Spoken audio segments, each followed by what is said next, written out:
This book tells the story of how my career began, how it was abruptly cut short, and what followed once I resumed that career. It is a story of creativity and innovation, of victory and defeat, of laughter and tears, of pure coincidence and sheer luck, of commitment to high values, of determination, of stubbornness, and of cussedness, all in the name of serving investors, small as well as large, simply by giving thrifty human beings their fair share of whatever returns the financial markets bestow to our investments. It is also the story of a revolution. No, there are no Molotov cocktail throwing radicals involved. Just one man with a truly financial world changing idea called the index mutual fund. That idea has spread like a meme, maybe even a religious sect. It is the index revolution, and Vanguard has been its clear leader. For as long as I can remember, I've used the phrase "stay the course" to urge investors to invest for the long term and not be diverted by the daily sound and fury of the stock market.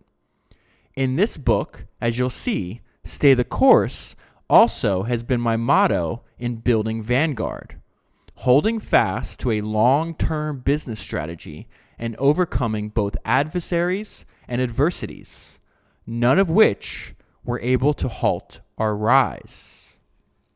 Okay, so that is from the introduction of the book that I want to talk to you about. The book is titled "Stay the Course: The Story of Vanguard and the Index Revolution" by John Bogle. So I knew I was going to eventually get around to covering John Bogle because I think he is the inventor and the founder of arguably one of the most important products and most important companies in history. And I'll put into financial terms later on in the podcast that'll make, I think, that statement fairly obvious. But a few weeks ago, or about a week or two ago, at the time I'm recording this, he passed away. So I decided to push him to the front of the queue and for us to study his ideas, because he was a truly remarkable person with some very simple ideas that in retrospect are extremely obvious.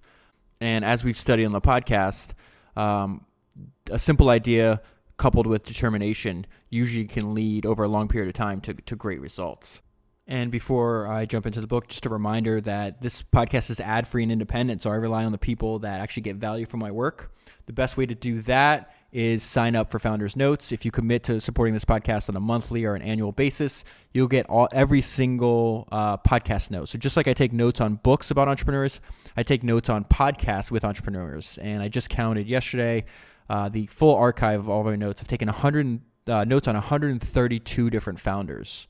So the same way I'm pulling out the main ideas of these books, I pull out their main ideas from the podcasts and email them to you every Sunday. And you can just do that by clicking the link below or going to founderspodcast.com. All right, so let's go ahead and get into the book. Now, this book does not follow the timescale is not linear. So he'll be talking about something that happened in, say, 1974, and then he'll flash forward to the result of that, let's say 30 years later. But I'm just going to pull out these ideas. Don't worry about keeping the time frames because it'd be too confusing unless you literally read the book in order.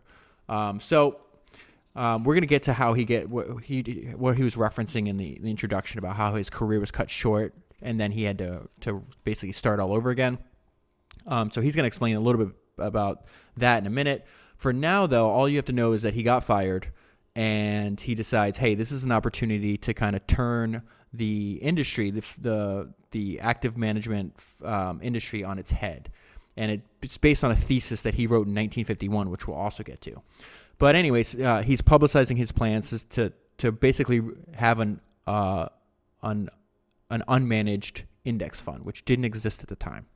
And this guy named John finds out, and the note I left myself was, you want to put customers' needs first? How dare you?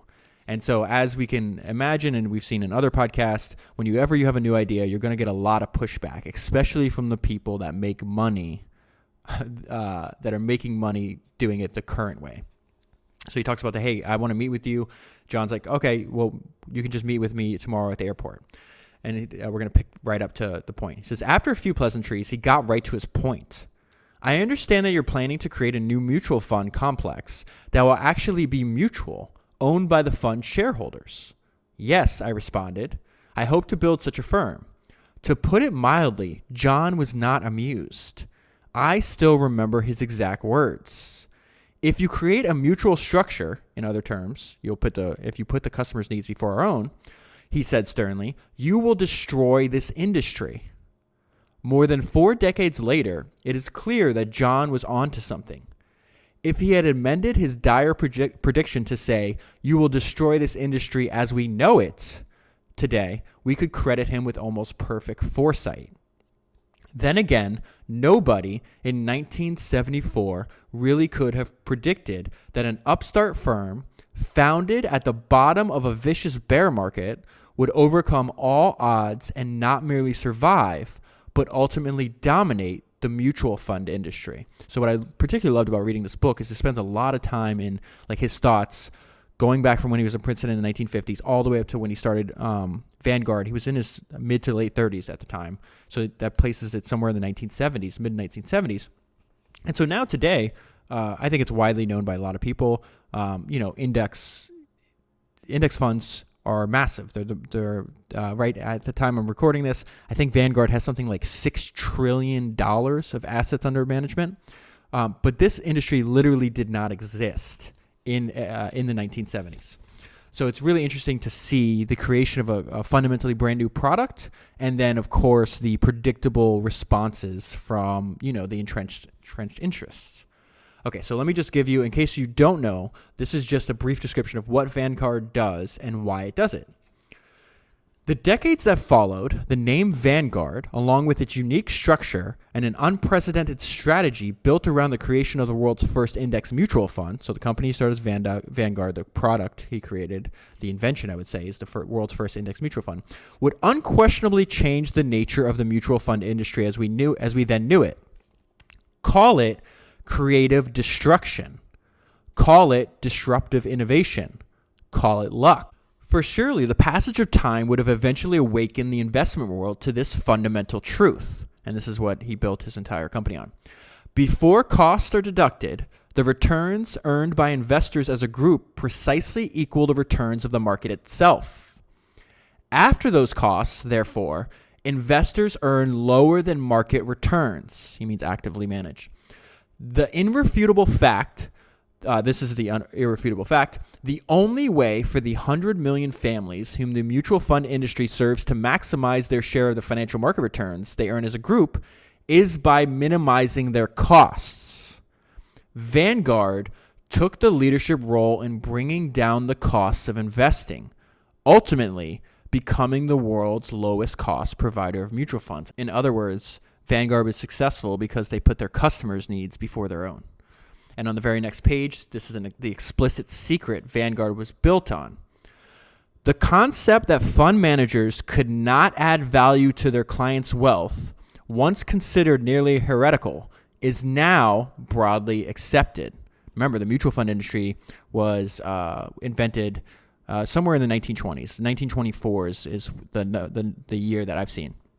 All the way from 1924, it took 50 years for them to basically to realize this fundamental truth, that fund managers actually don't add value to their clients' wealth. Now, this was also, as we'll get into in a minute, this was not an idea hidden. There's many people writing about it. They just didn't take that actually idea and do something about it. That's what made John so unique. And I think the earliest I saw somewhere in the 1950s, it was realizing, hey, if you're actually analyzing the returns, compared to just if you took the market returns and you compare that to the active fund managers, they're actually getting results worse than the market. Okay, so we're going to go back in time, and we're going to learn here where he gets the seed of the idea for Vanguard. So he's a junior in college at the time.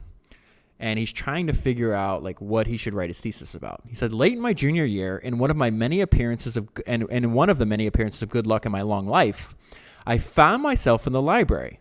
I was leafing through an issue of Fortune magazine.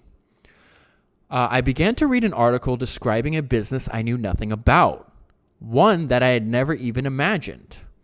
The headline read, "Big Money in Boston." I immediately realized that I had found the subject of my thesis.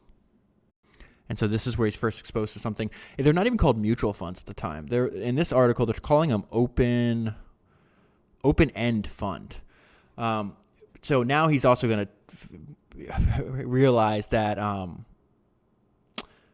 it's something I guess like we should know better by now. But well, let me just read this paragraph and then I'll tell you. In those ancient days, the term mutual fund had not yet come into general use. Perhaps because mutual funds, with one notable exception, are not mutual. In fact, in direct contradiction of the principles spelled out in the preamble to the Investment Company Act of 1940, they are organized, operated, and managed in the interest of the management companies that control them rather than placing the interest of their shareholders first. He's even on the board of one of these kind of, these tons of industries have these like groups where they set rules and ethics and basic decorum. And what he realized is like, you guys aren't even reading your articles of organization, like why this organization exists in the first place. And when he started to introduce to say, hey, let's just cut our fees. If we have 50 years of evidence that it's we actually are not adding value, that the people that are choosing to pay us exorbitant fees to manage their money are actually getting a much worse return than if they just bought a broad index of the entire market. Why don't we switch to that product because it's better for the consumers? Well, what have we learned in 50-something episodes about human nature? Like they're going to guard what they're making money on, their own interests. And so he got a hell of a lot, like he got tons of flack. But this guy, like many of the other entrepreneurs that we've studied, is just extremely stubborn and bullheaded and just leaned into basically a giant fight. And I'll get to, we're living, we've benefited from the fact that this guy was completely stubborn about this one idea. And he spent, up until he died a few weeks ago, 50 years, just focused on this one single idea. Okay, so we're not there yet, though. Let me go back into this moment in 1951. And it says, that serendipitous moment would shape my entire career and my life. The Fortune article was the springboard for my decision, made on the spot to write my thesis on the history and future prospects of open-end investment companies. I threw myself into the task with intensity, spending a year and a half researching and writing the thesis.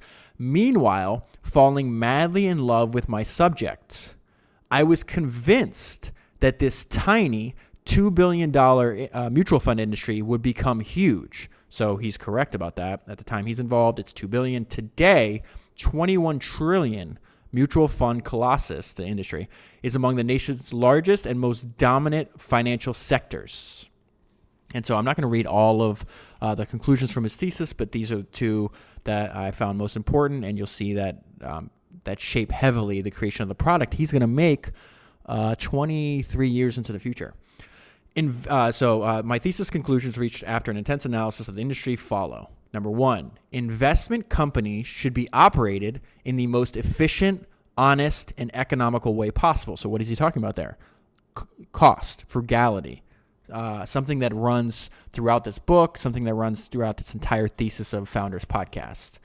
You're not going to find very many of these entrepreneurs who are able to build successful companies that wasted their resources. They were frugal. That doesn't mean they didn't spend money. Like think about Walt Disney. He'd spend a lot of money, but he'd make sure that all the money he was spending was increasing the quality of the product, not spending on just silly things.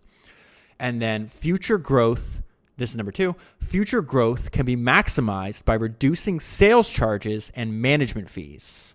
And he's got a great way to put this later in the book. It's something like performance comes and goes, but costs are forever. So what he's talking about in number two, your performance over a long time, the one of the wonders of the world is compound interest, right? But just like your just like your returns compound over time, so do your costs. And so if you focus on just letting your returns compound, but then you eliminate your costs, the delta, the difference between those two over a long term is going to be substantial. We're going to get into those numbers in a little bit.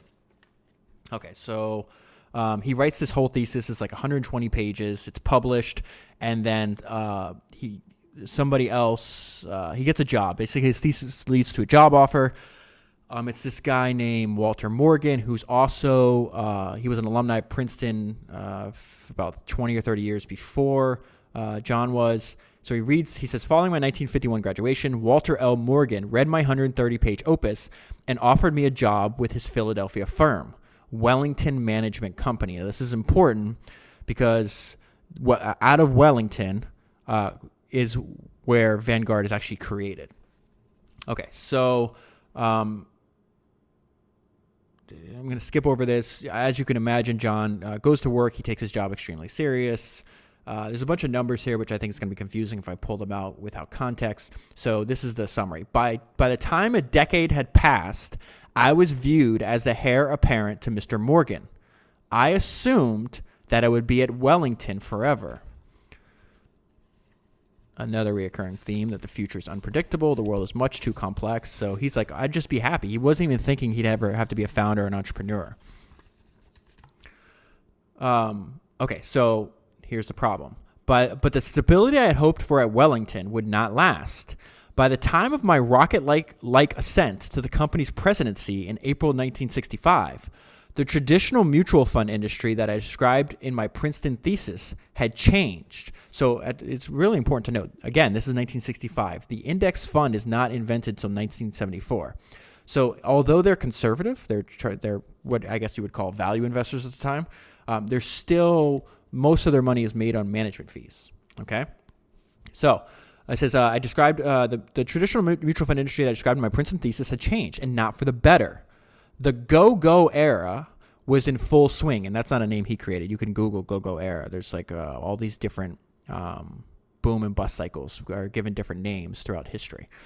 So this is the one that's happening around in the 1960s. The go-go era was in full swing, and investors were abandoning conservative balanced funds such as Wellington in droves, drawn by the siren song of quick profits being earned by high-flying aggressive stock funds. One way or another, I would deal with these challenges for the rest of my long career. So what is he saying? Human nature is constant. They're getting good returns, but they're playing it safe. They're very conservative because what's Warren Buffett's two rules of becoming wealthy? One, don't lose. Rule number one, don't lose money. Rule number two, follow rule number one. So they're trying to, instead of optimizing just for the highest returns, which they feel is more speculative in nature, they're keeping a balance. But what are humans? Humans will always, forever, love to make a lot of money really quickly for doing nothing. So this is happening in 1960s. I told you guys before, I've read a lot of, I don't know, probably 24 books on the history of financial markets, something I was interested in. It's something I've done less in the last few years. Could have kind of, not that I figured it out, I shouldn't say that, but I just went through a period of my life. This was basically all I was reading, and this was probably 10 years ago. But I read this great book. It's called This Time is Different, 8 Centuries of Financial Folly, which just basically outlines over 800 years, the behavior of humans separated by, centuries and geography remains the same. So once you look at that, and you start to get old enough, you live through a couple of these boom bust cycles, like, oh, okay, I've seen this before. So that's what he's saying. And he's dealing with this in 1965. He's writing these words in 2016 to 2018. And he's saying, hey, one way or another, I'm going to deal with these challenges for the rest of my life. That's how you kind of know human nature is constant. And this is the way he deals with this. And I would argue this is his motto, since he repeats it in this book probably a dozen times. In the challenges they lay ahead, I would need a guiding star and a motto that encapsulates it. That motto was, and still is, stay the course. So before I read this book, or as I was reading it, I think, let me grab it real quick. Okay, so as I don't know if it was before or during, but I was listening to Jack. His name is John, but people call him Jack. I get really confused with that. I'm going to call him John. So I was listening to John on a podcast that he recorded in 2016, and even though I think he died in his late 80s, hearing his voice even 2 years before his death, he sounded extremely like vibrant and young, and was still a very clear thinker. But to echo the point that he's writing about in his book about this, hey, I need a motto in life, which he's calling in the book, stay the course, right? But he said something that I was found interesting. And for the people that have already subscribed to Founders Notes, this is coming from Founders Notes number 20. And he said, one of my basic rules, don't do something, just stand there. And he's talking about why you don't want to monitor your portfolio daily.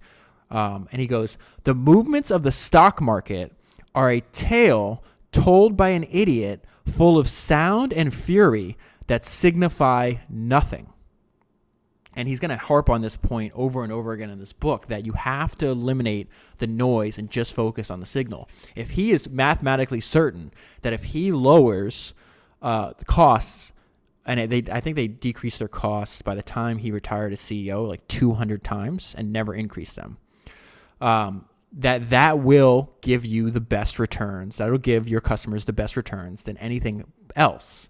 So that's what he means by just stay the course. Don't do any. I mean, it's kind of, you are doing something if you're staying the course. But if you've already picked this, if you know what your theory is true, don't keep changing it. Don't listen to these machinations which never stop. He's talking about this. He realized this all the way back in 1965. But in this book, he goes through constantly. They call it about the Nifty 50 era, the 1965, the go-go era. That goes through the dot-com bust in the late 90s, early 2000s.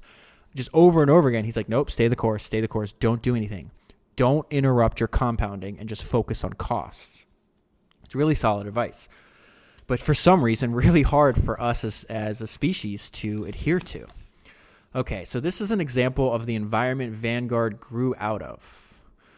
So they're talking about, he was just talking about, these people that they're like flash in the pans, but he also references that the financial services industry is more of like a marketing industry than people would actually want to admit. So this is an example of who he has to fight with and why some of the capital is fleeing from Wellington into more speculative funds and what the end result of that is.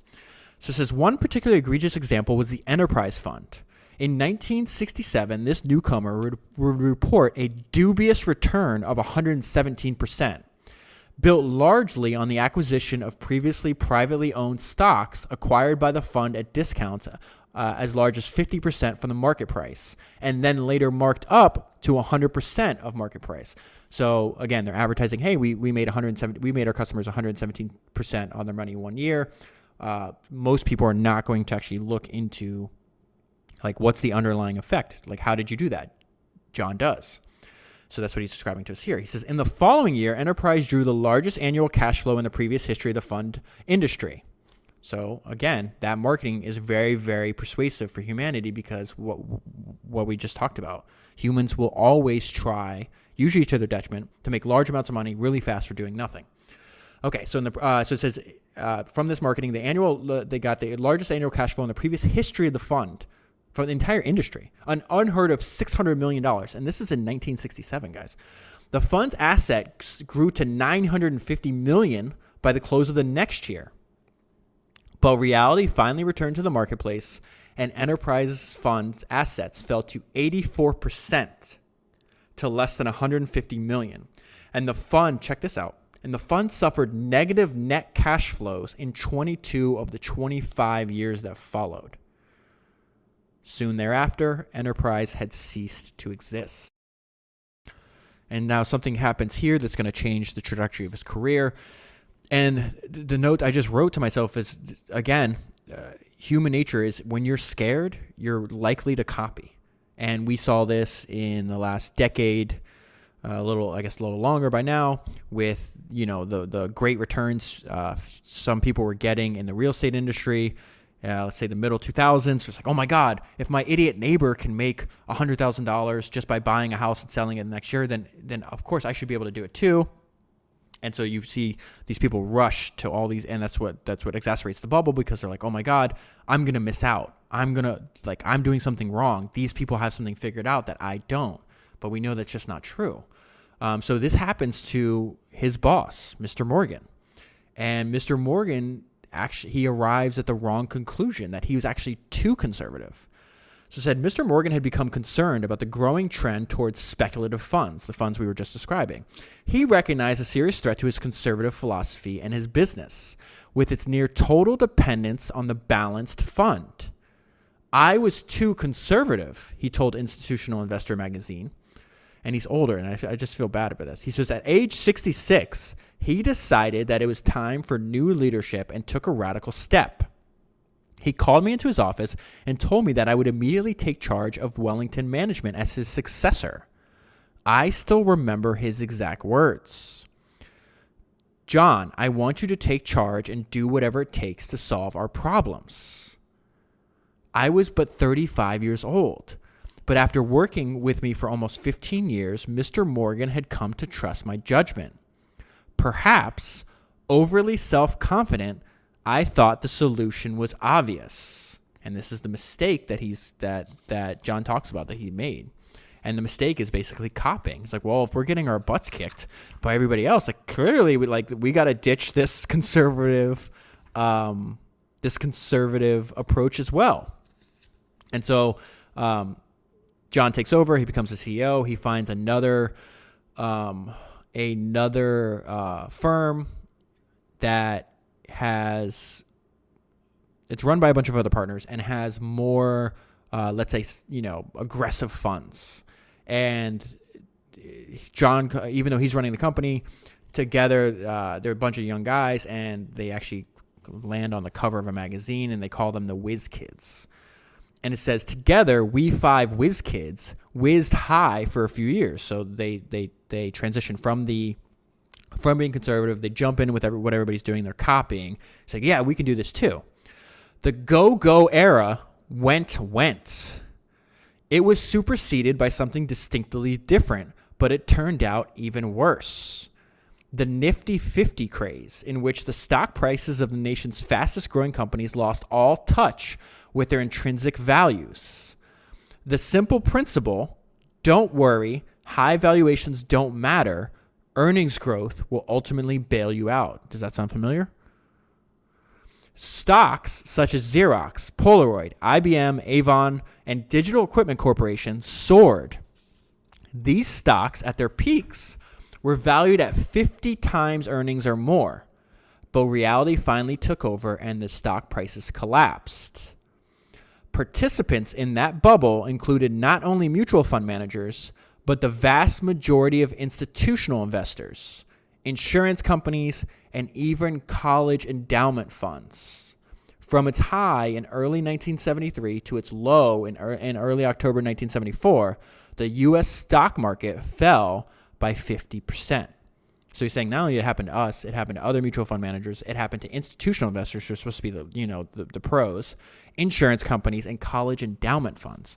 I always talk about the fact that books one book can literally be life changing, and one of the life changing books for me, as far as how I view the world now, was Michael Lewis's book, The Big Short, because it goes into detail. And obviously, like, Michael Lewis is one of the most entertaining writers that anybody can come across. Like, he wrote a book. He can make just paint drying a fascinating novel. But I really love his storytelling because he's able to teach you while you're being entertained. But the same stuff that's happening now that John's going through in the 1970s happened exactly in The Big Short a decade and a half ago. And it's the same people got caught up. Fund managers, institutional investors, college endowment funds, insurance companies. This constantly happens over and over again. And it made me doubt, like before, you're taught that, there's such thing as experts and their decision-making is almost infallible. And that's just not true. They're just human beings. And human beings are fundamentally flawed. Okay, so the results, but the difference between a lot of us and John is this failure actually leads to introspection. So this is when he's going to learn. He's like, he's also going to get fired too. So that helps. Okay, so at the same time, Wellington's new business model began to fail. 3 of our 4 new funds that our aggressive new managers brought into our fold collapsed. I questioned, so then he started reading, he's like, what's going on? He goes, I questioned whether our public ownership structure was the best for our mutual fund shareholders. So there's that thing that he was writing about 20 years earlier in his Princeton thesis is now coming back, and he had to come back. This failure had to happen to him for him to understand, oh my God, like, I've been through this before. Like we cannot, the future is fundamentally unpredictable. No active manager is going to beat the market returns over a long period of time. Like our entire industry is a fraud.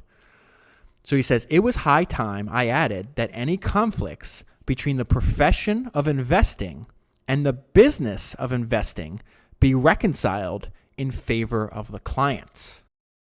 And so I'm skipping over parts about this, but he's giving talks at this time to other, like to organizations of investment professionals. He's like, listen, this is objectively true. And if we can figure it out, it's only a matter of time till our customers figure it out. So if we don't change, our industry will cease to exist. And for that fundamental truth, he is ostracized in general and made fun of. They call this, when he starts his company, and we're going to get there in a minute, they call it Bogle's folly. They think this guy's, that he's crazy. He doesn't know what he's talking about. Okay, so this is before he gets there, though. Before he starts his company, he's got to get fired, and this is going to happen here. My partners quickly found a scapegoat. Not among themselves, despite their responsibility for their terrible performance of the mutual funds whose portfolios they actually manage. So that he's actually going to get fired here from, there's 3 of the 4 funds. Each of the funds had a manager, and 3 of the 4 failed.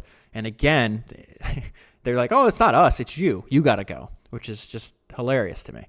Not among themselves, despite their responsibility for their terrible performance of their mutual funds whose portfolios they managed. They chose me as their scapegoat, because he was also the CEO, the chief executive responsible for the merger that wreaked such havoc on the returns earned by the investors who had trusted us. Yet, I had ceded substantial voting power to the new managers to accomplish the merger. That was his downfall. They banded together and they fired me. It was the most heartbreaking moment. Actually, until then, the only heartbreaking moment of my entire career. I decided to fight back. So this is the beginning, when I referenced earlier, his doggedness, his stubbornness, his perseverance. And I think I think there doesn't has to be. I think in some cases it's helpful that the seed of your determination is anger.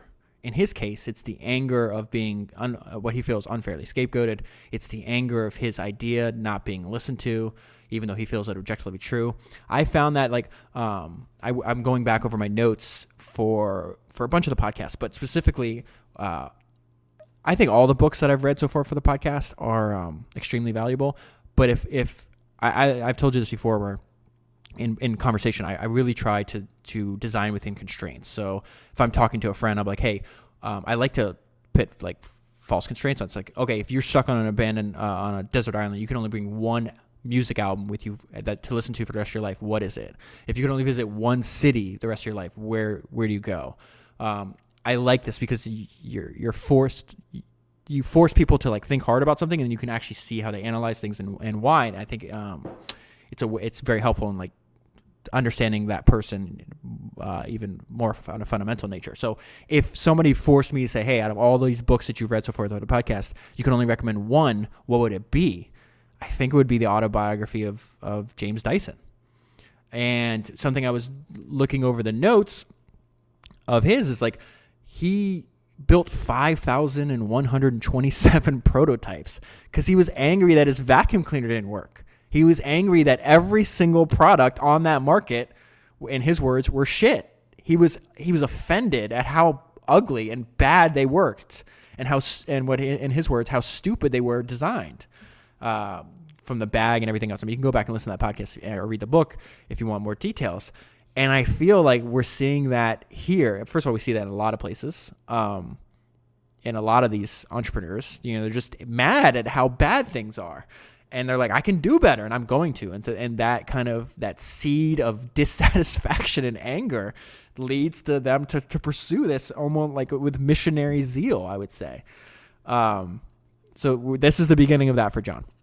Okay, so the New York Times is writing about all the stuff that's going on at the time, and I'm just going to read this quote, and it gives you a good idea of what's happening. It says, John Bogle, who was forced out of his $100,000 a year job as president and CEO of Wellington Management in late January, is expected by his associates to try to fight his way back at the next board meeting. Mr. Bogle is understood to believe that this may be the appropriate time for the funds to mutualize or take over their investment advisors. So that's just another way of saying, out of this, am I going to fight this, which they do. Vanguard is actually like sprung out of Wellington because he's successful in this. It's funny because he has this prohibition in his contract where he's like, well, you can't do active management. And several times he gets the board to agree to what he's doing because he's like, I'm not actively managing it. Nobody's managing it. It's an unmanaged fund. So again, another way that out of these constraints, even though he had this idea prior, out of these constraints, he's able to create this wonderful product.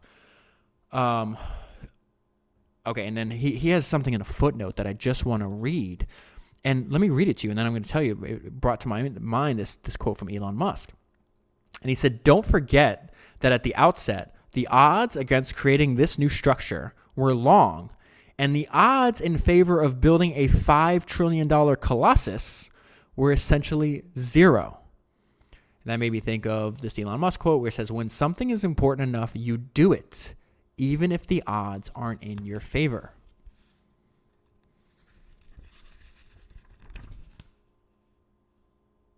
Okay, so this is just a sentence. It says, it took no genius to realize that our destiny would be determined by the kinds of funds we created, whether they could attain superior investment returns, and how effectively the fund shares were marketed. And I felt when I read that sentence, like he's talking about investment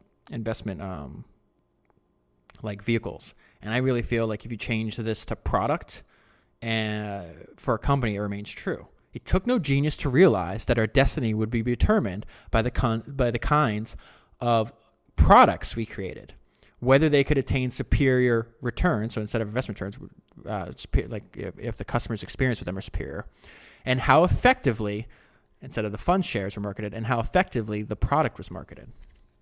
So I think that those principles hold true in both domains. And so this was very interesting to me. No one noticed an acorn. The formation of Vanguard largely went unnoticed by the press. Today, one searches in vain for any recognition in the financial media that a new company had been born, let alone a new company that had broken the traditional rules of mutual fund structure. And the reason I said no one noticed the acorn, that's a play on one of my favorite Jeff Bezos quotes that I always talk about on the podcast, that every oak tree starts from an acorn. And if you give it enough time and your idea is correct, like that, you can grow it into, a business that grows large, whether that's large in revenue, profits, people, whatever you're trying to optimize for. Okay, so well, here's some of the few people that were paying attention. It was negative, and my note is just ignore these. And this is also personally why I spend most of my time reading old books than current events. I think time is smarter than us, and it's a good way to filter what is actually important, because we're going to see here. Later, when we did begin to attract attention, it was not kind. In a May 1975 article, Forbes magazine treated our new mutual structure with scorn. So I'm going to skip over, they're just hating on it, basically. Decades later, and then this is the punchline, decades later, then Forbes editors issued not one, but two apologies for the baneful article. In 1999, they said, with the benefit of hindsight, we should not have published that snide article about the Vanguard Group. And in 2010, they wrote another one. This is crazy. I'd like to officially retract a story Forbes published in May 1975. Bogle is as vociferous. I know that's not how you pronounce that word. I think you know what I'm trying to say. Is as vociferous as ever an evangelist for cost cutting.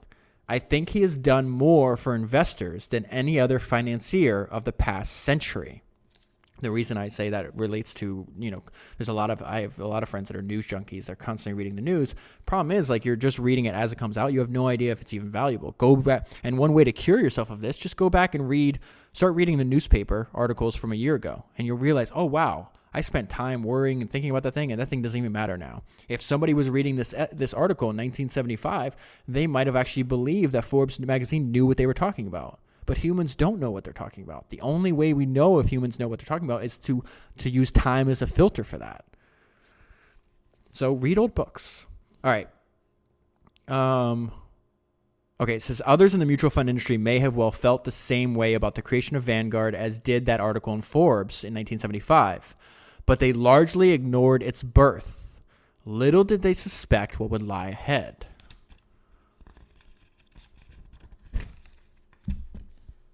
And this is him telling us that another a piece of advice that I feel is echoed a lot in the entrepreneurs is knowing why you are doing what you are doing. And if you don't know why you're doing what you're doing, you're more likely to quit. So he says, the guiding star of Stay the Course again proved to be an essential aspect of my ability to surmount challenges. Weathering the heartaches and disappointments of the years from 1965 to 1974 depended on my dogged determination to stay the course of my career. The battle was long and hard, but the result would one day bring a revolution to the world of mutual funds. In retrospect, I don't see how I kept my cool. I don't see how I kept my cool under the pressures of battle. But paraphrasing Kipling, I treated triumph and disaster, those two imposters, just the same. I like that. It's almost like he had a stoic nature, realizing that you can't get too excited when things go well, and you can't get too bummed out when things are going bad, because both of those are inevitable. I knew what I wanted to accomplish, and Vanguard's novel mutual structure was the key to what would come next, the world's first index mutual fund.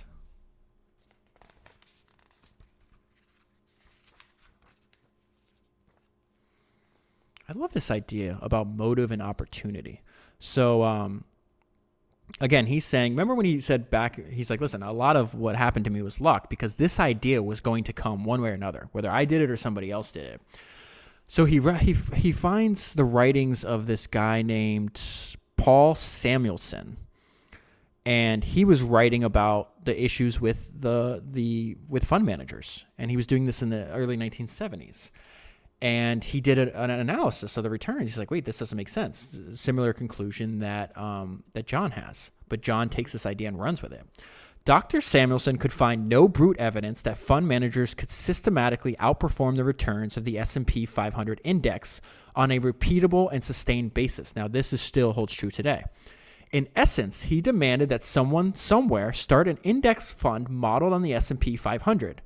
As yet, he wrote, there exists no convenient fund that apes the whole market, requires no load, and keeps commissions, turnover, and management fees to the feasible minimum. In that one sentence, he lays out the entire product structure for Vanguard. Dr. Samuelson's challenge struck me like a bolt of lightning, igniting my conviction that upstart Vanguard had a remarkable, even unique opportunity to operate a passively managed, low-cost index fund and have the market to ourselves for at least a few years. None of our competitors in the mutual fund industry wanted to start a low-cost, indeed at-cost mutual fund. All of our peers had the opportunity to start an index fund. Only Vanguard had both the opportunity and the motive. So going back to my notes on the podcast that I took with John, he expounds on this. He was asked the question, he's like, Vanguard's an enormous success. And I think right now, the index market's huge. There's like 3 main players though. But they're like, you were successful for a long time. Like, how come no one said, hey, we should come in and compete with them? And I loved John's answer here. He goes, the answer is simple. Index funds have a real problem. All the damn money goes to the investors. Managers can't take anything. In other words, there's no economic incentive to do so, which makes this sacrifice that John made in starting this product, which is basically he forgoed let's see, I think the technical term is a metric shit ton of profits, and gave it back to his customers. So we're actually going to learn more about that because I'm reading another one of his books. He wrote like 11 or 14 books, something like that, something crazy. And he talks more. This book is more about like the beginning of Vanguard, but I'm also going to do a podcast on why are you so unique and that you had, the motive and the opportunity. Like, what was it about your life that made you realize this? And he has a phrase. He's like, I have enough. And he died with like a net worth somewhere like $80 to $100 million. So he's obviously very wealthy, but he could have, he's like, I don't want to be a billionaire. At least not at not that he wouldn't want to be a billionaire. He's not going to want to be a billionaire at the expense of his customers.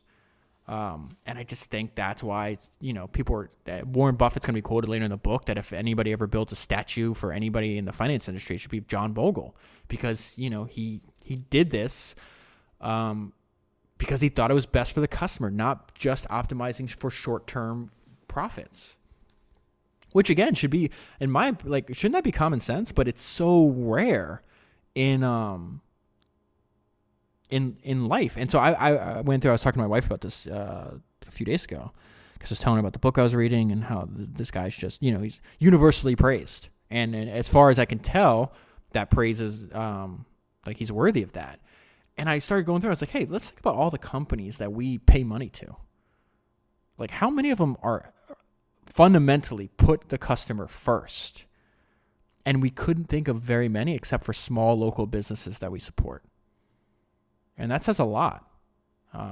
We got to fix that because that long term, that's not healthy. Okay. There's a lot of things he talks about that are good ideas for investing, but I feel they're also true for company and personal finances as well. And this is one of them. Great long-term rewards can result from small differences in cost. This was my simple thesis in creating that precedent-shattering investment strategy. And so this is something that we know this in company finances because a lot of these guys, a lot of these entrepreneurs are obsessed with frugality. They like industry. They like efficiency. They don't like waste. And I just saw, I usually find examples of the opposite, and I don't come across them unless they almost come exclusively from Twitter. And somebody posted on Twitter that the company WeWork, which is still not profitable, which means if investors say they're going to stop funding the company will go out of business, even if at a high valuation. And this has happened multiple times. So they're in a very dangerous, precarious position if there's a downturn or if investors just say, hey, we're not going to give you any more money. I think this guy was saying they lost like $1.23 billion in the last, I don't know if it was a quarter last year, but they made the point that WeWork rented out Universal Studios, paid Red Hot Chili Peppers to come do a concert for them, a private concert for them, and then flew every single one of their employees to LA to go to Universal Studios together and basically shut down the entire company for a few days to do this. And his response was like, just remember when the down rounds come. In other words, remember when their valuation stops. This is the kind of financial stewardship that WeWork is applying here. And it's a private company, so there's really no obvious way, at least no obvious way to me to short that company, or else I would, because I think that's highly irresponsible. But the reason I saw that is I was also taking notes on this other. His name's Josh Wolf, who's a really counterintuitive and contrarian thinker, but he had this great mental model for making decisions. And he's like, listen, you should have a hall of heroes. And in his case, he mentioned people like Warren Buffett, Charlie Munger, which I'm going to be doing podcasts on both those guys soon because they're mentioned so many times with so many people I respect. But he's like, listen, I have a mental model. This is a mental model for making decisions. And he's like, you can access their thinking by reading. And this applies to people that are alive and by people that are dead. And you could analyze the way they decisions. And then you could start to understand how they make decisions. And then when you're approached with something like that, ask yourself, what would your Hall of Heroes do in this situation? What would Buffett do, or what would Munger do in this situation? So for me, my Hall of Heroes I don't know if I would use that term, because I think idolizing individual people, like, I don't think that's smart. Every single human's flawed. I'm flawed. You're flawed. Everybody's flawed. So heroes, a lack of, like, probably not the term I would use, but people who I respect their decision making, I guess, is where he's getting at. And I apply that mental model to that tweet. Would Jeff Bezos do that? No. Certainly not when his company wasn't making money. Would Henry Ford do that? No. Would James Dyson do that? No. Would Yvon Chouinard do that? No. Would Steve Jobs do that? Go through the list of all these people that we've studied here. None of them would do that. That is not smart. Another example of this was, this also came from Twitter. I don't know the name of the company, but it's also an unprofitable company at the moment. And they just went through a down round, and they were talking about how they were spending their previous money that they raised. And they had spent a total of $24,000, $12,000 each on, it was like some kind of like vintage arcade game. And I looked at that, and it reminded me of the argument that Jeff Bezos was having when the vein in his head popped out I think the executive came from MCI. It's in the book, The Everything Store. And the guy, he just came over, and he's like, hey, I think you should let executives like me fly first class. And this is at the very beginning of Amazon. They might do it now because, it's almost $1 trillion company or whatever case. But he slammed his hand on the desk, and he got all mad because he's like, you're not thinking like an owner. And so what he meant by that is, like, is you flying first class better for the customer? No, it's not better for the customer. If you thought like an owner, you would be focused exclusively on what's best for the customer. I also just read a headline. I didn't go into the, headlines suck, right? A lot of these things, these studies, they're flawed when you actually go into their interpretation of the actual study. When you actually look into the statistics, is usually inaccurate. But this is just something that kind of confirmation bias in this sense. But it said that if there was premature death by founders of multi-million-dollar businesses, the revenues or the profits dropped like 82% in like a given period after the death. Meaning, once the owner stops thinking like an owner, and then you have just professional managers come over, you have a lot of these like silly, management theories that they have. To quote Charlie Munger, because I've been doing preliminary research, because I'm going to probably do multiple podcasts on both Charlie Munger and Warren Buffett. But he was asked, him and Warren were asked at this, I was watching these videos to do this research, and they were asked about like all kinds of like diversification, what's taught in business schools. They have very interesting responses. I want to understand how they think. And they were just basically saying like a lot of management theory taught in business school, he called twaddle, which is just a nice way to say bullshit. I just found that interesting. All right. So anyways, that was a tangent. Wasn't expecting to talk about that, but I think that's a useful mental model when you come across things, whether it's in the business you're building or when you see the decision making and the actions of other entrepreneurs. It is good. Like, filter through that, like, based on what you've learned. That doesn't mean it's going to be 100% accurate, but it's a good way to make higher quality decisions. And if we can improve the quality of our decisions making, even by 1% over a long period of time, that's a drastically different life over several decades. Something John also picked up is that most human nature, most people quit. They want to lose weight, they'll quit on their diet. They want to work out, they stop working out. They want to build a business and they quit. They do all these things. This is why I have friends that want to start podcasts, and I unequivocally say, if there's something you're passionate about, you want to talk about, do it, and do it now. And they're like, yeah, but how? But like, there's hundreds of thousands of podcasts out there, and I'm like, there's 500, 600, 700,000 in the Apple podcast directory right now. But do you know how many of them have stopped updating? They're like, no, 75%. How do you know that? Because humans quit. The vast majority of people give up. And that's why if you just stay the course, which is what John's telling us to do, you're going to have greatly better results. If you can just survive, then you will have better results. It doesn't mean you can predict outsized, power law levels of success, but moderate success is extremely achievable if you don't make bad decisions and you just don't quit. And you see this in so many different domains. So, the context of the discussion here is like around the time he started Index Fund, there's a couple people that tried this idea before, but they never, like, they had the idea, they maybe started, couldn't raise money, or it just basically all failed. And he said, none of those fledgling efforts in indexing bore fruit. Not one of those early pilot lights ignited the flame of indexing. All of those tentative forays failed to create a single index fund that was sustainable and successful. All except one, being John. 4 decades later, the accumulated assets of the index funds formed by those early pioneers who sought to lead the indexing revolution totaled zero. I also think something that helped John not give up is that seed of anger I mentioned earlier, and the fact that he believed in this. He was willing to dedicate his career and his life to this idea. And if you're completely intransigent, that actually increases your chances of success. He's not willing to budge, and he's not going to give up because he feels he's right. Okay, so this is something I don't quite understand. He doesn't elaborate in the book. But I guess when you're starting a fund, the way to start a fund back in those days is like you IPO. So he's going around and saying, hey, I have this new fund. I want to raise $150 million in this IPO. And as we've been talking about his determination, initially he failed. He calls it a flop. So he says, brokerage firms' representatives did not seem particularly smitten with the idea. An index fund, after all, implied essentially that their profession, selecting well-managed funds for their clients, was a loser's game. When the IPO closed on August 31st, 1976, it was a complete flop. It produced but $11.3 million of investor capital. This is the funny part and another example of his stubbornness.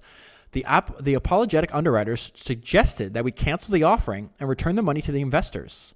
No, I recall them saying to them, we now have the world's first index fund, and this is the beginning of something big.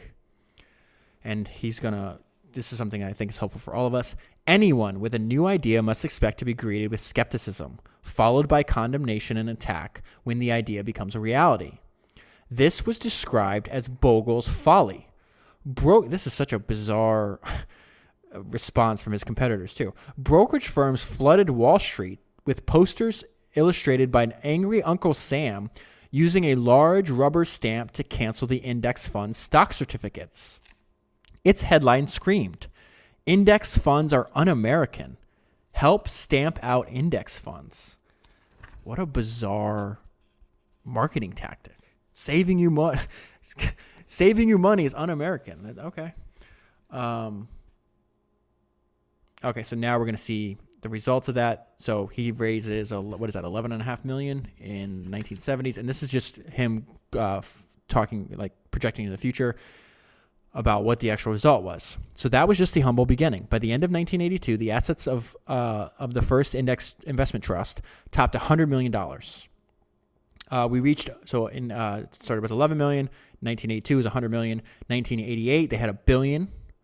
And then by 2018, they had two funds, one 640 billion and the second 742 billion. So you just see the growth over time.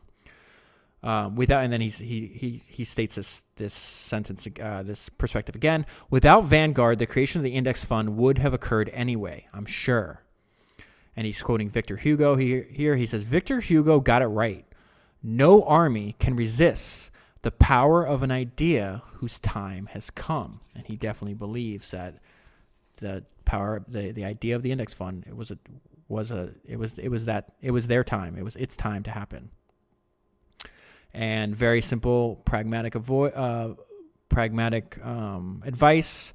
I would say simple but not easy, given our nature. It says we must never underrate the power of compounding investment returns, and always avoid the tyranny of compounding investment costs. So stay the course, and then monitor your expenses.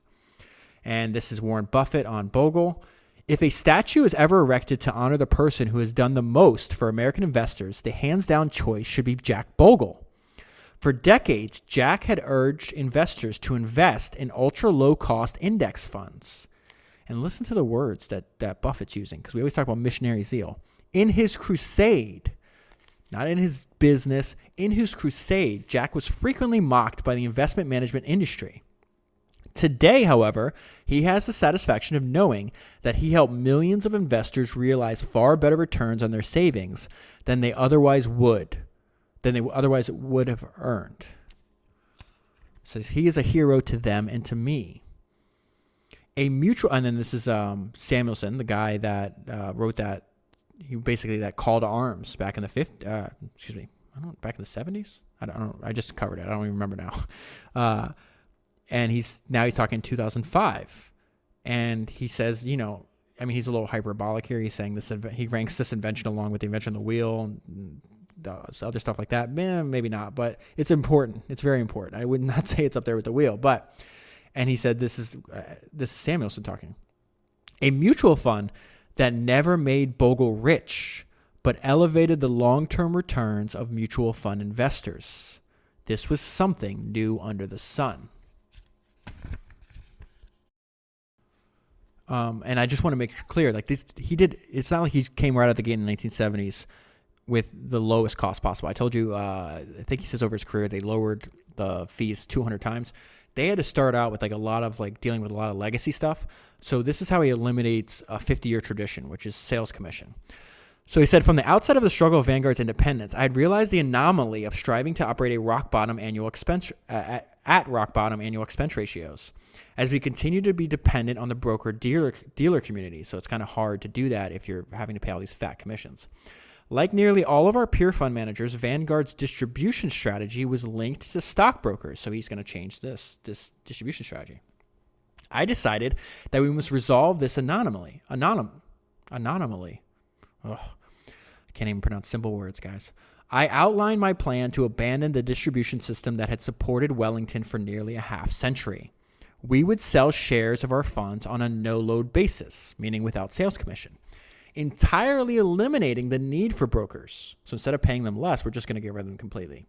We would not rely on sellers to sell fund shares, but rather on buyers to buy them. So this is just solid old school wisdom that applies to both good and bad times. The stock market environment that Vanguard Index Fund entered was, in a word, terrible. The mutual fund industry, including Vanguard's prehistory under Wellington, had jumped into the go-go era as if it would last forever. It didn't. Nothing does. So in addition to applying this for his logic to index funds for stocks, he's like, hey, wait, I can do this. This logic still holds true for bonds. So he says, even as I came to believe that precious few stock managers could outguess the stock market over the long term, so I had also come to believe that precious few bond managers could accurately forecast the direction and level of interest rates and outguess the bond market. Yet our peers offering quote-unquote managed tax-exempt bond funds were implicitly promising to do exactly that, a promise that could not be fulfilled. Vanguard's funds would certainly almost whip them over time once costs were deducted. And now this is that great quote I mentioned earlier. Performance comes and goes. Costs go on forever. It seemed obvious that Vanguard would come to dominate the fixed income field, and so we did. And now I'm finally getting to the point about the impact this product had in dollars and why he gets so much adulation. I may have bored you with these data, but I wanted to establish a firm footing for our focus on low costs, always low costs for our investors. Now, let's have some fun and talk real dollars. The impact of Vanguard's at-cost structure translates to billions of dollars saved by investors every year. In 2017 alone, we estimate that Vanguard's low cost saved investors $29 billion in fees and expenses. So to compare that, remember, he's putting the benefit of his customers first, right? And in 1 year alone, he saved $29 billion. Well, in that same year, banks, which no one ever talks about them putting the interest of their customers first, not in this country at least, made $30 billion just on overdraft fees. If we carry this process back To Vanguard's founding in 1974, the aggregate savings to Vanguard's investors can be fairly estimated at $217 billion. So $250 billion. I take great pride in the fact that the company I founded has been able to give so much back to its investors. They deserve every penny of it. He knows fundamentally why he exists, and that's to serve the interests of his customers. So the book is talking about, the ideas he had. It's also, what I love, he's got a great humility where he goes into a lot of his failures. And this one failure could be described a failure caused by focusing on the competition and not learning from the past. In listing our successes, I cannot in good conscience ignore one of the great failures of my long career. In 1984, I was too anxious to compete with arch rival Fidelity. So Fidelity gets into these things called sector funds, and he says, I decided that we needed to meet the challenge. So we formed Vanguard Specialized Portfolios, which is just another way of saying they're basically copying with Fidelity's jump into sector funds. Even though he saw back in the 60s the problem with doing so. I should have known better. In 1951, studying the fund industry for my Princeton senior thesis, I observed the performance of 5 sector fund groups. And now he's coming to his conclusion about what he observed 30 years earlier. The manager's idea was to facilitate trading among the funds and then encourage investors to trade the 15 industries based on market trends. So it's kind of like a old idea, but kind of dressed up as if it's something new. But it's not new. They soon began to founder, and all 15 industry funds went out of business. With such a flawed investment premise, despite their brilliant, for a time, marketing premise, these funds ill-served their investors and fell out of the mainstream. So he's doing the same thing, and they wind up not serving the investors in Vanguard. He says, it occurs to me that most of my mistakes I've made during my long career came on those occasions, happily rare, when I removed my investment hat and put on a marketing hat.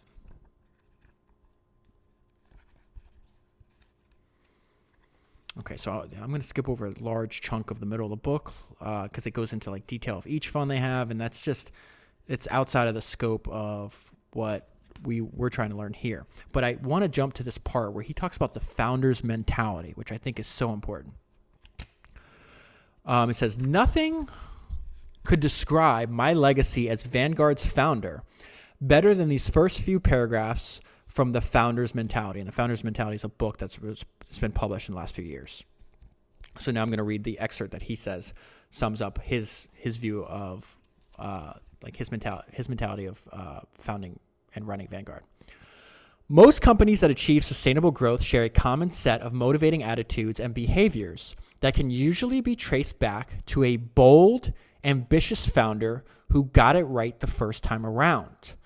The companies that have grown profitably to scale often consider themselves insurgents, waging war on their industry and its standards on behalf of an underserved customer, are creating an entirely new industry altogether. Such companies possess a clear sense of mission and focus that everyone in the company can understand and relate to. What the company stands for. Companies run in this way have the special ability to foster employees' deep feelings of personal responsibility. Founders abhor complexity, bureaucracy, and anything that gets in the way of the clean execution of strategy. They are obsessed with the details of the business and celebrate the employees at the front line who deal directly with customers. Together, these attitudes and behaviors constitute a frame of mind that is one of the great and most undervalued secrets of business success.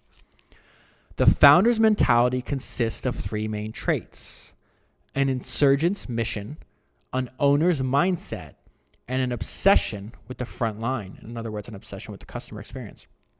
In their purest expression, these traits can be found in companies where the clear influence of the founder still remains in the principles, norms, and values that guide employees' day-to-day decisions and behavior. And now here's John's takeaways from those paragraphs. Wow. A bold, ambitious founder. Insurgents, waging war on their industry, creating an entire new industry altogether. A clear sense of mission. Employees' deep feelings of personal responsibility. Abhorring complexity and bureaucracy. Celebrate employees at the front line. I repeat these phrases so that readers will not quickly overlook their parallel to the Vanguard story. Truth told, these phrases are a perfect thumbnail sketch of what I did my best to create. Okay, so now I'm going to skip all the way to the end of the book, and this is where we'll close. His last chapter is, he calls it a memoir of sorts. And it's called What Really Matters. And let me read the introduction to this memoir. So it says, much of the investing public seems at least vaguely aware of my career, my indexing insurgency, and my investment philosophy. In this final chapter, I'd like to reveal a bit of who I am and how I try to serve society, some of my joys and some of my sorrows, and even some of my fears. How much delight I've received from helping others, as many decades ago, others helped me along this road of life. So this is something that I found very common. A lot of these autobiographies of entrepreneurs that we've covered on the podcast are written when they're much older. Like they're much closer to the end of their life, whether it be 70, 80, and in this case, in the mid 80s. And I think this is extremely valuable. First of all, it seems to be common that people want, like when they're close to the end of their life, they want to pass on the lessons they've learned to benefit future generations, which I think is extremely helpful. And at this point in time, we're the beneficiaries of all their experience. Like they've distilled their ideas. They saved us, making mistakes or having to live 70 years, and we could take their ideas and apply it to our lives. And that's what he's talking about here. He's like, listen, there's been tons of people that have helped me. I needed to go ahead and pass that along and repay that to future generations. So he says, I want to honor some of the people that have influenced my life. He said, I want to cite a few passages by others that I've found inspiring. So it says, in this memoir of sorts, I present a list of some things that are important to me, institutions that have helped me develop my mind and gave me the opportunity to give back to the community. I also want to honor some of the individuals who've helped shape who I am and some traits that shape my character and much more. And so he does this in little, it's in alphabetical order. And I'm just going to pick out some of the ones that particularly resonated with me, and just very quick and to the point. So this one is on advice. This ancient Persian proverb offers the best advice that I know for dealing with the inevitable ups and downs of life, the best times and worst times alike. And that proverb is, this too shall pass. To pass. He wants to talk about what he learned at Blair Academy, which I think it's a boarding school. It's high school. What we call high school now. This fine New Jersey boarding school was and remains among the principal cornerstones of my long life. My experienced masters at Blair seemed to see something worthwhile in me. They would not accept flawed work. So it talks about this guy named Jesse Gage, crushed me with a 40 on my first exposure to algebra, but I ended the year earning 100 on my final exam. His other teachers, Henry Adams and Marvin Mason, corrected my English papers with a fury and with red pens. The markups of my papers were not pretty sights, but my ability to write began under their tutelage. Determined to overcome that slow start, I worked hard and graduated at the top of my class and was named best student. That may have been the first hint that I had the grit to stay the course. This is his opinion on books. I love writing books, and I have a lover's quarrel with the mutual fund industry. That combination has resulted in 12 books, 10 of which have helped to drive Vanguard's success as an industry rebel creating a new industry. One among those companies that consider themselves insurgents waging war on behalf of the underserved customer. Why do I write? Because I love to do it. Because writing takes those incoherent, rambling thoughts we all have rattling around in our brains and demand that they be focused and articulate, even impassioned. Because books outlive one's short existence on this planet. And this is him on Warren Buffett. The Oracle of Omaha has been described as a better salesman than I for the Vanguard 500 index fund. He's boosted it in 7 Berkshire Hathaway annual reports. He also put his money where his mouth is, including winning bet that the S&P 500 would outpace a select group of hedge funds. I think he won a couple $1 million on that, by the way. And directing the trustee of his wife's estate to invest 90% of its assets in the Vanguard 500 index fund. So when people ask him for investment advice, he almost always says, just put it in the Vanguard 500 index fund. And he's also putting his money where his mouth is, because after he dies, 90% of his wife's estate is going to go into that. This is on communication. And this is somebody that worked with John, talking about how he communicates. It helps to be compulsive about it, to be absolutely maniacal and disciplined about being a great communicator. Perhaps the secret to Jack's impact is his ability to bring drama into the equation. A lot of that derives from his state of constant, agitated moral indignation about the plight of the investor. See, 50 years later, that little seed of anger is still there. There's no gray in Jack's thinking. It's moral absolutism. This is his opinion on determination. Years ago, I asked some friends and most members of my family what they thought was my single most important trait. Each came up with the same word: determination. I'm also known for my contrarianism. Another way to put that is there must be a better way. I've also been cited for decisiveness, resilience, grit, and self-confidence, which I pray does not cross the line and become arrogance. One of his favorite quotes is from Dylan Thomas, and it says, "Do not go gentle into that good night. Rage, rage against the dying of the light." And he actually says one of the best advice you can give somebody comes from the book The Little Engine That Could. The Little Engine That Could offers the best brief advice for a successful career than I can imagine. I think I can. I think I can. I think I can. I knew I could. I knew I could. I knew I could. Oh, this is interesting. So he goes into detail in this book about how, there's a lot of people that wronged him and try to basically destroy him, but that it's more powerful to forgive, even though he's kind of a fighter. He says, I confess that I always kind of liked the simple message, an eye for an eye and a tooth for a tooth, meaning these people screwed me over, I should do the same to them. In 1974, but he's going to change course here. In 1974, my former Boston partners abruptly cut short my career. It was hardball politics, for it was their investment failures that almost sank the company. So I returned to my earlier philosophy. The heck with asking for repentance, get revenge. I soon realized that heeding this maxim was eating away at me. So this is, I think, the battle, I don't know how to the right words. It escapes me at this moment, but I think the default for a lot of people is okay, you're gonna screw me over, then that's fine. We're at war, and I'm gonna go get revenge. But it's all that's our instinct. The difference between our instinct and once we calm down and think about it is this might not be the best path forward. So he's I soon realized that heeding this maxim was eating away at me. So basically, his instinct was not serving him well. Then I learned of the mutual enmity between former U.S. presidents John Adams and Thomas Jefferson. They were political enemies until 1801, when Jefferson's presidency ended. Then their rift healed. They became friends.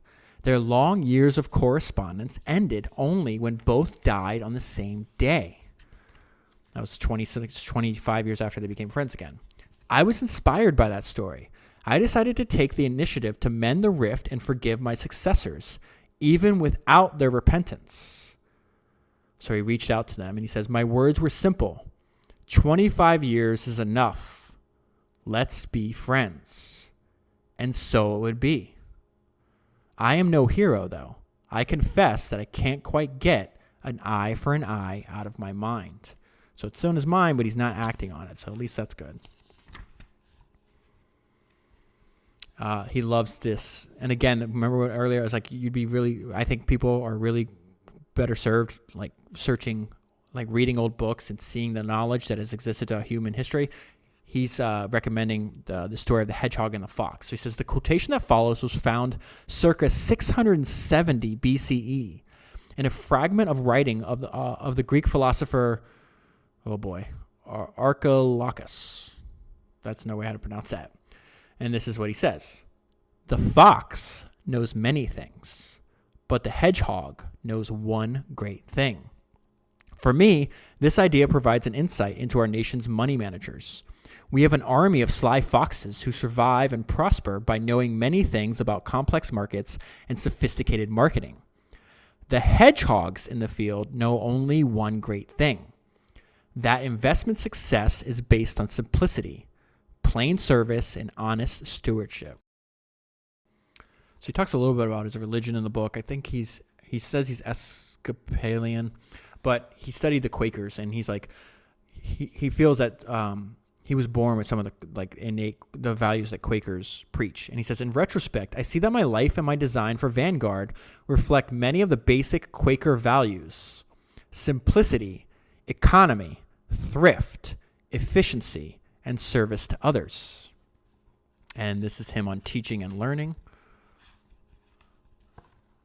When I'm asked what is the secret of a life well lived, I often answer, first rule, get out of the bed in the morning. If you don't do that, not much will happen. Then, every day, teach something and learn something. Along the way, give an enthusiastic compliment to a deserving soul whom you may have never before met. Then you've earned a great night's sleep. You'll get it.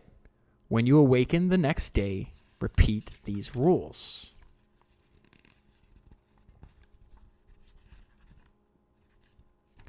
And this is his opinion on work.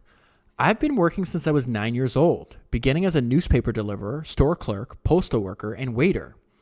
I worked my way through school and college waiting on tables. And I also worked during summer vacations and holiday breaks. After college, I worked to build my career in the mutual fund business. In all my working career, however, I've only had a single job that I would call real work, when I was a pin setter at the bowling alley of the New Jersey Fire Department. Other than that, all of my work has been fun, productive, and deeply fulfilling, even with a spiritual element.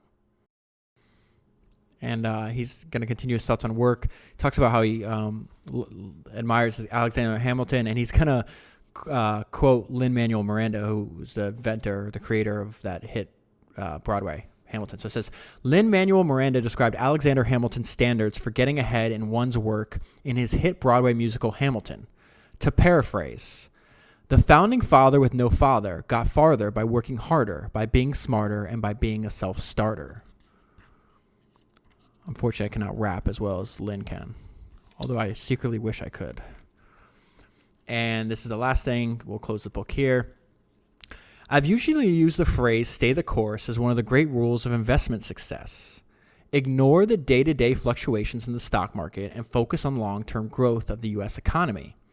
But as I complete this memoir, stay the course is also a splendid rule for fighting our way through the inevitable ups and downs of the short spans of our existence on this earth, and for enjoying a productive and honorable life well lived. And as far as I can tell, he reached that goal. He lived a productive and honorable life, well lived, that unfortunately ended a few weeks ago. So if you want the full story, buy the book. It's Stay the Course, The Story of Vanguard and the Index Revolution. There's just so much more in the book than I could ever put into this podcast. So if you found the podcast interesting, you'll probably find the book interesting. As a reminder, if you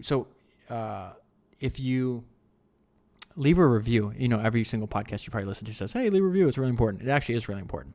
But I want to further, since this podcast is all about studying human nature and how humans respond to incentives, I want to take it a step further. I don't want to just ask you to leave a review because it's important to me. I want to actually do extra work so I can further incentivize for you. So I have a private podcast feed and it's free to access. All you have to do is leave a review on places like Apple Podcasts or Stitcher. It's easy. You leave a review, take a screenshot, and email it to me. Places like Overcast or Breaker, they have different systems where you can recommend. So on Overcast, it's a star. On Breaker, it's a heart. Press that, it changes color. Take a screenshot, email it to me. I will personally respond. It's foundersreviews@gmail.com. So founders with an S, just like the name of the podcast. Reviews, plural, with an S. So foundersreviews@gmail.com. I will personally email you back a private RSS feed, which is all a podcast is. And I have 3 on there. I have one about Steve Jobs from Ed Catmull, the founder of Pixar. Him talking about what it's like working with Steve Jobs for 20-something years. One on Max Levchin about the early days of PayPal. And I just completed one based on the book Creative Selection, which I would recommend to anybody that's building something, whether you're an individual, working within a company, or you're running a company, whatever it is. It's the way it's a look inside the way Apple designed products when Steve Jobs was still at the helm. And it's a very fast book full of really useful information on ways to think about getting to your objective. So I did a podcast on that. Now, here's the cool thing. Not only do you have access to those 3 podcasts, but I'm going to, what I said at the end of the last reviewer-only podcast I did was, I'm going to make sure this 1 or 2 minutes that you spend leaving a review and emailing it to me is the best 2 minutes that you've ever spent in your life. What that means is, like, I'm going to work extremely hard to make that feed as valuable as possible. And so by you sending it over real quick, you get access to the 3 past podcasts, but then once the feed's in your podcast player, it'll automatically update. So in the future, I'm going to keep adding maybe 1, 2 a month, whatever the frequency of the cadence is. So you keep reaping the benefits of just doing me a favor. Because like I said before, this podcast is independent. I don't have a large social following. I'm not using ads to make money on it. I'm not part of a podcast network. And so just like the people we're studying the books, I have to come up with creative ideas to gain an advantage. And I may never have the most reviews, which is fine, but I want to damn sure make sure I have the most reviews in relation to, how many people actually listen to the podcast, like on a per capita basis is the way I think about it. And I think I'm able to achieve that when I'm doing something that's a little different. I listen to a lot of podcasts. I've never heard one say, hey, I also have this I'm doing extra podcasts for people to leave reviews. So please do that. It helps out a lot. And again, John just was telling us, one of the basis of his work is keeping it simple. And so I kept it simple in terms of, since I don't have ads, I rely on the support from people that value my work. So if you like what I'm doing and you want to see more of this in the world, you want me to continue indefinitely, please consider supporting it. And I made that really easy. There's one way to support. You sign up for Founders Notes. I leave a link directly in the show notes. It takes, if you're on an Apple device, less than a minute to sign up. You choose. You don't even have to choose. And I made it as simple as possible. You choose. You have one decision: monthly or annually. It's up to you what you want to do. And in addition to supporting the podcast and me not having to rely on ads and being able to continue to dedicate all the time I do to this podcast, you also get all of my podcast notes, which, just like I take notes and pull out the best ideas from books on founders, I do the same thing for podcasts. And when an entrepreneur goes on a podcast, I take notes, I write down their ideas in a very simple, almost tweet length, tweet size bits of knowledge, and I email them to you every Sunday. And every Sunday you'll get an email from me, if you're supporting on a financial basis, that contains the best ideas from 7 founders. I do one every day. And so on a monthly basis, not only do you have access to the 132 that I've done so far at the time of recording this, but you'll get 30 extra every month. And my goal here is, I told you, just like I think I've learned a lot from books, podcast is slowly creeping up there with, the way I learn. And I think that there's this huge, there's an abundance of information that is helpful to people creating something, entrepreneurs or people that want to be entrepreneurs, that are coming directly from people that have done it. And my goal with Founders Notes is I want to build the largest repository of the knowledge that entrepreneurs share on podcasts, and I wanted to be able to transfer that to you in an easy, simple way. So I really feel Founders Podcast is analyzing the history of entrepreneurship, and Founders Notes is analyzing what's going on in entrepreneurship right now. And I think using that, listening to this podcast every week and then reading one email, and in a very short amount of time, you're going to get a high level of information and knowledge that you can then use in your own life and apply it to whatever it is that you want to work on. in essentially like you get to benefit from other people's experiences. Like, why wouldn't you want to do that? So, all right, so that's it. I'll be back next week. Please consider signing up and financially supporting this podcast. It means the world. It allows me to do this work, and I think the work is very important.